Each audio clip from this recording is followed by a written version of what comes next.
Driving के काम में रात दिन का फर्क अक्सर मिट जाया करता है, लेकिन उस रात कुछ ऐसा हुआ जिसने मेरे दिल में हमेशा के लिए एक डर छोड़ दिया। वो सफर अब भी मेरी यादों में बसा है, हर पल जैसे कल की ही बात हो। मैंने उस रात जो देखा, जो महसूस किया, वो कोई भी अपने जीवन में देखना नहीं चाहेगा। नमस्कार दोस्तों, मेरा नाम है शशांक और खौफनगर में आपका स्वागत है। अगर आपको हमारी कहानी पसंद आए तो ज़रूर से इसे लाइक और सब्सक्राइब करें और कमेंट करके आपकी राय हमें ज़रूर दें। तो आइए चलते हैं हमारी आज की कहानी की ओर। उस रात का वो सफ़र मैं शायद ज़िंदगी भर नहीं भूल पाऊंगा। मेरा नाम रमेश है और मैं पेशे से एक बस ड्राइवर हूँ। ये कोई बड़ा शहर नहीं बल्कि एक छोटा सा कस्बा है जहाँ लोग एक दूसरे को बहुत अच्छे से जानते हैं। मैंने बस ड्राइविंग के पेशे में लगभग 20 साल बिताए हैं। इन सालों में ना जाने कितने यात्रियों को लाया और ले गया हूँ। इस बस को चलाते हुए हर तरह की सवारी और हर तरह की मंजिल देखी है मैंने, पर वो सफ़र, वो रात शायद सबसे अलग थी। अक्सर बस का इंजन चालू करके ही मैं हर बार नई सवारी का इंतज़ार करता हूँ। शुरू से ही मैं रात की शिफ्ट में ज़्यादा ड्यूटी करता रहा हूँ। दिन की शिफ्ट भले ही आरामदायक हो, पर रात का सफ़र मुझे हमेशा से भाता रहा है। अंधेरी सड़कों पर बस के हेडलाइट्स जलाते हुए पूरी सड़क जैसे खाली होती है। जंगल के बीच से गुजरने वाली उन सड़कों का अपना अलग ही रोमांच है। अजीब सा सन्नाटा और कभी कभार जंगली जानवरों की परछाइयाँ दिखती है जो जल्दी से बस के सामने से निकल जाती है। पर उस रात का सन्नाटा कुछ और ही था। उस रात मुझे सन्नाटे में भी कोई खौफनाक एहसास हो रहा था, जैसे किसी अनजानी आहट का इंतजार कर रहा हूं मैं। रात की शिफ्ट का एक अलग ही अनुभव होता है। एक अजीब सा सन्नाटा हर जगह फैला होता है। चारों तरफ अंधेरा, सड़कों पर इक्का दुक्का लोग और हवा में ठंडक। मुझे अपने रूट की पूरी जानकारी है। कस्बे से निकलते ही लगभग 10 किलोमीटर तक एक सुनसान रास्ता जो एक छोटे जंगल के बीच से होकर गुजरता है और फिर अगले गांव तक जाता है। ये रास्ता आमतौर पर दिन में काफ़ी हलचल भरा होता है, लेकिन रात में यह सुनसान हो जाता है, खासकर सर्दियों में जब ठंड की ठिठुरन हड्डियों तक को जमा देती है और घनी धुंध चारों ओर फैल जाती है। उस रात भी कुछ ऐसा ही था। मैंने बस स्टैंड पर बस रोकी तो देखा बहुत कम लोग खड़े थे। उस समय बस में केवल 4-5 यात्री ही चढ़े। शायद ठंड इतनी थी कि लोग जल्दी अपने घरों में ही रहना पसंद कर रहे थे। अजीब तरह की ठंड थी उस रात। आसमान में काले बादल छाए हुए थे और हवा भी जैसे किसी अनहोनी की सूचना दे रही थी। बस में एक बूढ़ी औरत थी, एक अधेड़ उम्र का आदमी और 2 जवान लड़के जो आखिरी सीटों पर बैठे थे।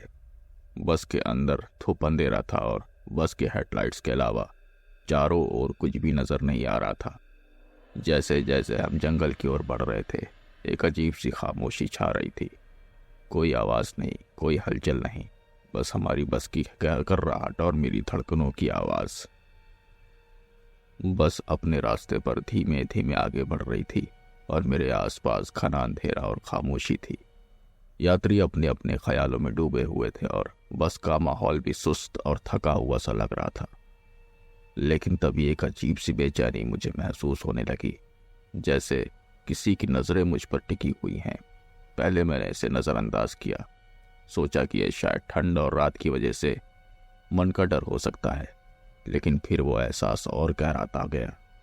ऐसा लग रहा था जैसे कोई मुझ पर नज़र रखे हुए है। मैंने जब धीमे से रियर व्यू मिरर में झांक कर देखा तो एक धुंधला सा साया दिखाई दिया जो पीछे की सीट के बीच से हल्का सा उभरता नजर आ रहा था। पहले तो मुझे लगा कि यह बस मेरी आंखों का धोखा है। मैंने खुद को समझाया कि शायद ये रात की रोशनी और बस की हिलती लाइट्स की वजह से ऐसा लग रहा है, लेकिन मेरे दिल की धड़कनें एकाएक बढ़ गई थी। तभी वो साया हल्का सा हिला और सीट के पीछे से मेरी ओर झांकने लगा। अब ये मेरा कोई भ्रम नहीं था, वो कुछ और था, कुछ अनजाना, जिसका एहसास मेरे रोंगटे खड़े कर देने वाला था। मैंने अपनी आंखें शीशे पर टिका दी और इस बार वो स्पष्ट दिखाई दिया। वो साया किसी इंसान जैसा नहीं लग रहा था। उसका आकार लंबा था, पर वो असामान्य रूप से पतला और टेढ़ा था, जैसे कि किसी छाया की विकृत परछाई हो।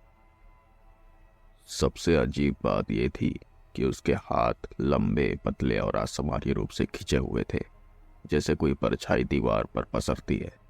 उसके चेहरे की जगह एक गहरा, खाली अंधेरा था, जिसमें आंखें जैसे कोई चीज नहीं दिख रही थी। पर फिर भी मुझे ऐसा लग रहा था कि वो सीधे मुझे घूर रहा है। उस घने अंधेरे में उसकी छवि और भी भयानक लग रही थी, मानो वो किसी दूसरी दुनिया से आया हो, किसी अनजानी खौफनाक हकीकत का हिस्सा हो। मेरा दिल जोरों से धड़कने लगा। ऐसा लग रहा था जैसे एक अदृश्य बोझ मेरे सीने पर आकर बैठ गया हो। लेकिन मैंने खुद को संभालने की कोशिश की। मैंने सोचा कि शायद ये मेरी आंखों का भ्रम हो सकता है। मैंने लंबी सांस लेते हुए सिर को झटका, मानो इससे वो साया गायब हो जाएगा। पर जैसे ही मैंने फिर से शीशे में देखा, वो साया अब और भी स्पष्ट हो गया था, जैसे मेरे डर से उसकी ताकत बढ़ रही हो। आखिरकार कुछ किलोमीटर गुजरने के बाद उस बूढ़ी औरत ने उतरने की अपनी इच्छा जताई। मैंने बस रोकी और वो धीरे धीरे उतर गई। मेरे चैन की सांस ली कि इस एक सवारी तो उतर गई, पर जैसे ही मैं आगे बढ़ने लगा, मेरे शरीर में अजीब सी एक सिहरन दौड़ गई। वो साया अब भी वही था, सीट के पीछे मुझे झांकता हुआ। हर बार जब मैं शीशे में देखता, मुझे वो साया और पास आता महसूस होता। फिर जैसे ही मैं सीधे देखता, सब सामान्य नजर आता। अब तक बस में केवल 3 लोग ही रह गए थे। मैंने खुद को समझाने की कोशिश की कि शायद ये मेरी थकान का असर है, पर दिल की धड़कनें कुछ और ही कह रही थी। कुछ दूर जाने के बाद वो अधेड़ आदमी भी उतर गया। उसने मेरे हाथ में कुछ पैसे पकड़ाया और जल्दी से बस से बाहर निकल गया। अब बस में सिर्फ मैं और वो 2 लड़के रह गए थे, जो शायद पिछले गांव तक ही जा रहे थे। पर मैं महसूस कर सकता था कि अब बस में 3 नहीं बल्कि 4 लोग हैं। वो साया फिर से नजर आने लगा। इस बार वो पहले से और भी ज्यादा नजदीक था। अचानक बस का इंजन हल्का सा कांपा और अगले ही पल बस की लाइट्स अचानक से झपकने लगी। एक पल के लिए पूरी बस में घना अंधेरा छा गया और चारों तरफ का सन्नाटा मानो और गहरा हो गया था। मेरी धड़कनें तेज हो गई और किसी अनजाने खतरे का एहसास हो रहा। उस कुछ सेकंड के अंधेरे में ऐसा लगा जैसे सब कुछ थम सा गया हो। बस के इंजन की हल्की हल्की आवाज और यात्री की धीमी सांसें इस सन्नाटे में और भी गहरी महसूस हो रही थी। पर कुछ पल के बाद लाइट्स फिर से जल गई। उस हल्की सी रोशनी में मैंने थोड़ा राहत की सांस ली, लेकिन यह राहत ज्यादा देर तक टिकने वाली नहीं थी। जैसे ही मैंने अपने दिमाग को शांत करने की कोशिश की और अपने आगे की ओर देखा, मेरी नजर अचानक ही बस के पिछले हिस्से में चली गई। वो साया अब अपनी जगह बदल चुका था। अब वो पीछे की सीट पर नहीं था। मेरी नजरें एक पल को ठहर गई और फिर धीरे धीरे मैंने अपना सिर घुमाया तो देखा कि वो साया बस के बिल्कुल सामने की सीट पर बैठा था, मेरी ही ओर मुंह करके। उसकी मौजूदगी ने मेरी हड्डियों को जमा दिया था। उसके काले खाली चेहरे से मुझे घूरता हुआ अंधेरा ऐसा लग रहा था जैसे सीधे मेरी रूह को देख रहा हो। उसकी आंखें नहीं थी, फिर भी मुझे ऐसा महसूस हो रहा था कि उसकी गहरी काली परछाई मेरी आत्मा के हर कोने में झांक रही है। उसका चेहरा अब भी अनजान और बिना किसी आकृति के था। उसके हाथ अब और भी साफ नजर आ रहे थे, लंबे, पतले और अजीब ढंग से मुड़े हुए, जैसे कोई जानवर शिकार के लिए अपने पंजे तैयार करता है। मेरा पूरा शरीर ठंडे पसीने में भीग गया था। मैं डर से थर थर कांप रहा था, लेकिन इस खौफनाक मंजर में खुद को शांत करने की कोशिश की। मेरे दिमाग में एक ही ख्याल आया कि ये कोई सामान्य चीज नहीं है, ये कोई इंसान नहीं हो सकता। मेरे लिए अब यहां से बच निकलने का एक ही सहारा था, भक्ति और ईश्वर का नाम। मैंने झट से एक मंत्र फूंका और अपने सिर पर हाथ फेर लिया। मेरी माँ हमेशा कहती थी कि जब भी कभी डर का सामना करना पड़े तो हनुमान चालीसा का पाठ जरूर करो। उसी पल मैंने हनुमान चालीसा का पाठ करना मन ही मन में शुरू कर दिया। मेरे शब्द कांप रहे थे, पर मैंने खुद को संभालते हुए एक एक पंक्ति पढ़नी शुरू की। ऐसा लग रहा था कि हर शब्द के साथ मैं खुद को उस डर से थोड़ा और दूर करने की कोशिश कर रहा हूँ। हनुमान चालीसा का हर एक शब्द मेरे दिल की गहराइयों में उतर रहा था, मानो ये मंत्र उस अजीबो गरीब साए के खिलाफ मेरा ढाल बन गया हो। आखिरकार वो दो लड़के भी अब अपने गांव के पास आकर उतर गए। मैंने राहत की सांस ली, क्योंकि अब मुझे किसी और सवारी को नहीं छोड़ना था। लेकिन जैसे ही बस में सन्नाटा छाया, वो साया पूरी तरह से मेरी तरफ बढ़ने लगा। उसकी आंखें तो नहीं थी, पर मैं महसूस कर सकता था कि वो मुझे घूर रहा है। मेरे हाथ पैर सुन्न हो चुके थे और मेरे होंठ जैसे जम गए थे। मैं कुछ बोल नहीं पा रहा था, बस मेरी उंगलियां स्टीयरिंग पर जमी हुई थी। तभी अचानक बस के इंजन में कुछ हलचल हुई। इंजन पहले धीरे धीरे कांपा और फिर झटके खाने लगा, जैसे किसी अदृश्य ताकत ने उसे थाम लिया हो। मेरे लिए यह किसी बड़े खतरे का संकेत था। बस के झटके धीरे धीरे बढ़ते गए और कुछ ही सेकंड में इंजन पूरी तरीके से बंद हो गया। चारों ओर खामोशी फैल गई। अब बस उस सुनसान अंधेरे रास्ते पर ठहरी हुई थी।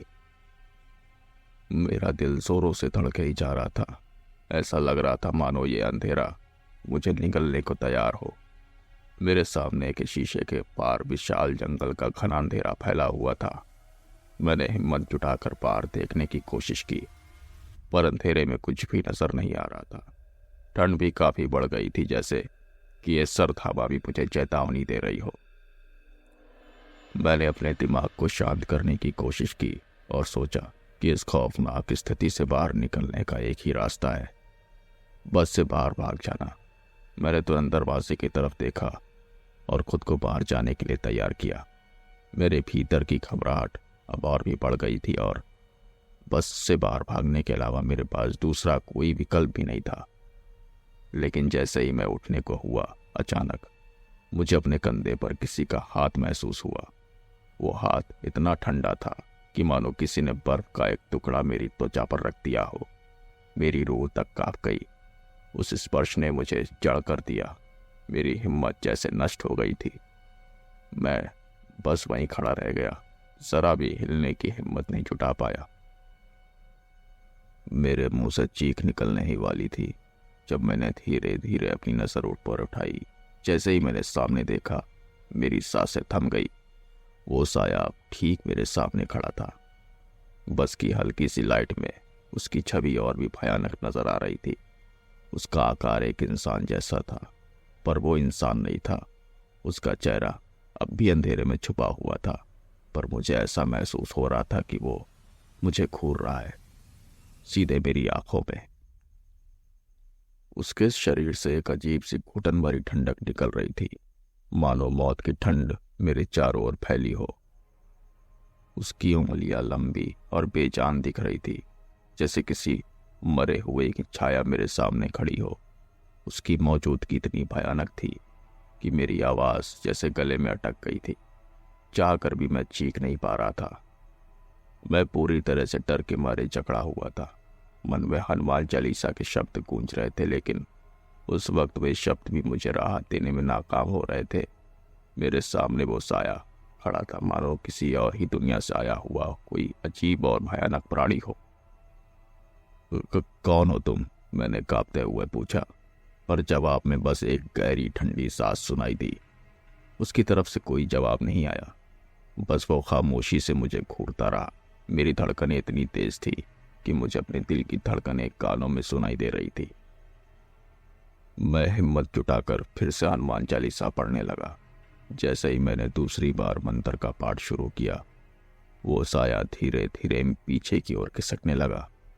मुझे थोड़ी राहत मिली, लेकिन यह राहत सिर्फ कुछ पलों की थी। जैसे ही मैंने इंजन चालू करने की कोशिश की, वो साया फिर से सामने आ गया। अब मेरा दिमाग काम करना बंद कर चुका था। मुझे नहीं पता था कि क्या करूं। मैंने दरवाज़ा खोला और दौड़ने की कोशिश की, पर जैसे ही मैंने कदम बाहर रखा, मेरे पैर जैसे ज़मीन में गड़ गए। मुझे एहसास हुआ कि मैं इस जगह से अब बाहर नहीं निकल सकता। वो साया अब बस के बाहर खड़ा था और उसकी आंखें सिर्फ मुझे घूर रही थी, जैसे मेरी आत्मा को चीर देना चाहता हो। अचानक मुझे लगा कि मेरे शरीर में ठंडी की एक तेज लहर दौड़ गई। मेरे होठ सुन्न हो गए थे और मुझे लगा जैसे मैं सांस भी नहीं ले पा रहा हूँ। जैसे ही मैंने अपनी आखिरी हिम्मत जुटाई और जोर से चीखा, वो साया हवा में खुलने लगा और धीरे धीरे गायब हो गया और मेरी आंखों के सामने अंधेरा छा गया और मैं बेहोश हो गया उसी रोड पर। कुछ घंटे के बाद जब मुझे होश आया तब मैं अपने एक दोस्त के घर पर था। वो दोस्त मेरा ही सहकर्मी था, एक बस ड्राइवर। मेरे पूछने पर उसने बताया कि मैं दूसरे रूट से बस को लेकर आ रहा था तो तुम्हारी बस को मैंने एक सुनसान सड़क पर खड़ा पाया और पास जाकर देखने पर मैंने तुम्हें सड़क पर बेहोश पड़ा हुआ पाया। तो मैं तुम्हें अपने साथ यहाँ अपने घर ले आया। जब उसने पूछा कि रात में ऐसा क्या हो गया था तो मैंने सारी घटना उसे बता दी। तो ये सुनकर वो भी चौंक कर रह गया। पर उस रात ने मुझे पूरी तरीके से हिला दिया था। आज भी जब मैं उस रास्ते से गुजरता हूँ तो मुझे वो साया याद आता है। आज भी मेरे रोंगटे खड़े हो जाते हैं। वो रात मेरी जिंदगी की सबसे खौफनाक रात थी। बजरंगबली ने मुझे उस रात साक्षात बचा लिया। दोस्तों, आज की कहानी में बस इतना ही। मिलते हैं आपसे अगली कहानी में। तब तक अपना ख्याल रखें और सुरक्षित रहें। नमस्कार।